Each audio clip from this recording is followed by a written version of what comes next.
নমস্কাৰ।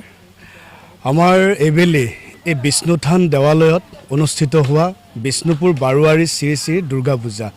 এই পূজাখনে এইবাৰ 39তম সংখ্যক। গতিকে এই 39 বছৰ সম্পূৰ্ণভাৱে এক আধ্যাত্মিকতাটো আছেই, তাৰ লগতে আমি ৰাইজৰ সঁহাৰিত যি সাংস্কৃতিকভাৱে অনুষ্ঠান পৰিৱেশন কৰি আহিছিলোঁ। কিন্তু আটাইতকৈ দুখৰ কথাটো এইটোৱেই যে আমি এইবাৰ সকলোৱেই যে অকল অসমবাসীয়েই কান্দিছে এইটো নহয়, গোটেই বিশ্বই কান্দিব লৈছে।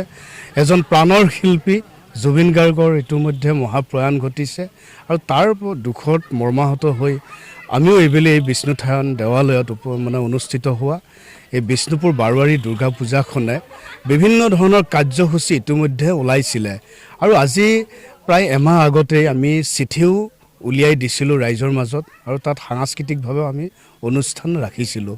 কিন্তু যেতিয়া আমি দুখৰ বিষয়টো আমি সকলোৱে পালোঁ, তেতিয়াই আমি ইয়াৰে যিমানখিনি কাৰ্যসূচী আছে সাংস্কৃতিকভাৱে সেইখিনি আমি ইতিমধ্যে বাতিল কৰিছোঁ।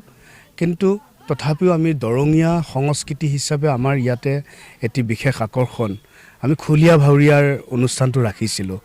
আজি এই মহাষ্টমীৰ সন্ধিয়া ঠিক 7 বজাৰ লগে লগে আমি খুলীয়া ভাৱৰীয়া অনুষ্ঠানটো ৰাখিছোঁ, যিহেতু আধ্যাত্মিকতাৰ লগত জড়িত আৰু যিহেতু জুবিন দা নিজেই সংস্কৃতিক, বিশেষকৈ আমাৰ অসমীয়া সংস্কৃতিক কেনেকৈ বিশ্বত দেখুৱাব পাৰি তাৰ কাৰণে অহৰহ চেষ্টা কৰিছিলে।